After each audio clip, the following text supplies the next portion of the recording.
Welcome to INB news. కుళ్ళిన పురుగులు పడిన మాంసం అమ్ముతున్న మటన్ సెంటర్లను సీజ్ చేసి కేసులు నమోదు చేసిన అధికారులు. మంచిర్యాల జిల్లా లక్షెట్టిపేట మున్సిపాలిటీ పరిధిలోని కరీంనగర్ చౌరస్తా వద్ద ఉన్న మటన్ సెంటర్లను హిందూ సంఘాలు స్థానికులు ఇచ్చిన ఫిర్యాదు మేరకు మున్సిపల్ కమిషనర్ తమ సిబ్బందితో కలిసి దాడులు నిర్వహించారు. వారితో పాటు స్థానిక ఎస్ఐ తనిఖీల్లో పాల్గొనగా కుళ్లిపోయిన పురుగులు పట్టిన మాంసాన్ని గుర్తించారు.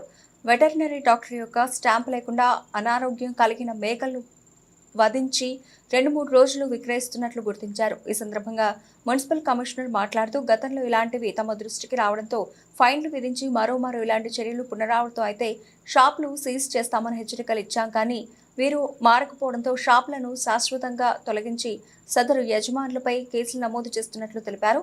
స్థానిక బీజేపీ నాయకులు మాట్లాడుతూ ప్రజల ప్రాణాలతో చెలగాటమాడుతున్న మటన్ సెంటర్లను తొలగించని ఎడల నిరసన చేపడతామని హెచ్చరించారు. కోడి సేపటికి ప్రాణం పోయేటి రోగాలు వచ్చినాయి. చచ్చిపోయినవి కూడా పురుగులు పడి పక్క కనబడతా ఉన్నాయి. చచ్చిపోయే మేకలు ఇక్కడ కనబడతా ఉన్నాయి. వాటిని తీసుకొచ్చి కోస్తా ఉన్నారు. ప్రజలను కూడా కోరుతా ఉన్నా, లింగారు చౌరస్తా మటన్ సెంటర్స్ ఏవైతే ఉన్నాయో దయచేసి వాళ్ళు 200 మటన్ అమ్ముతారు. తక్కువ రేటుకి వస్తే మనం కొంటా ఉన్నాం. ఆ మటన్ కొనొద్దని చెప్పేసి కోరుతా ఉన్నాం. అదేవిధంగా మున్సిపల్ ఏదైతే ఉన్నదో ఇప్పుడు వారి కమిషనర్ గారు చెప్తా ఉన్నారో, గతంలో మేము అందరికీ కూడా ఫైన్ వేసినాం. ఆ ఫైన్ కట్టించుకున్నాం. ఈ రోజున తీస్తామంటుర్రు. మా అందరి సమక్షంలో చెప్పారు కాబట్టి కమిషనర్ గారు ఏదైతే ఉన్నదో ఈ చర్యలు జరగకపోతే మేము 2 రోజుల లోపల మళ్ళీ ఇక్కడనే ఉంటాం. వీటిని తీసే వరకు ఇక్కడ కార్యక్రమం సందర్భంగా హెచ్చరిస్తూ ఉన్నాం. మటన్ ఖరాబైంది అమ్ముతున్నందున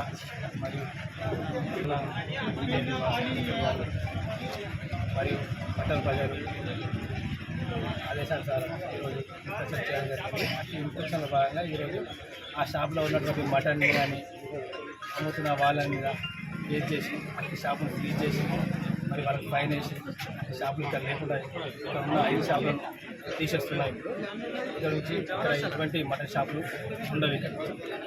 ఈ కరీంనగర్ చౌరస్తా లోకల్లో ఇంతకుముందు కూడా మీ దృష్టికి వచ్చినట్టు తెలిసింది. దృష్టికి వచ్చింది. ఆల్రెడీ తీసుకొచ్చినాం. కత్తులు కానీ మటన్ అన్ని సామాన్లు తీసుకొచ్చినాం. 15 రూపాయలు ఫైన్ వేస్తే వాళ్ళు 2,000 రూపాయలు కట్టేసి ఇంకోసారి చేయము అని చెప్పి రాలేదు. అప్పుడు కూడా మటన్ తీసుకొచ్చి సీజ్ చేసినాం. పేపర్ కూడా యాడ్ ఇచ్చాం. ఇంకోసారి చేస్తే మాత్రం 50,000 fine, shop seize, case book చేస్తామని చెప్పి అదే విధంగా ఇప్పుడు అదే పని చేస్తున్నాం.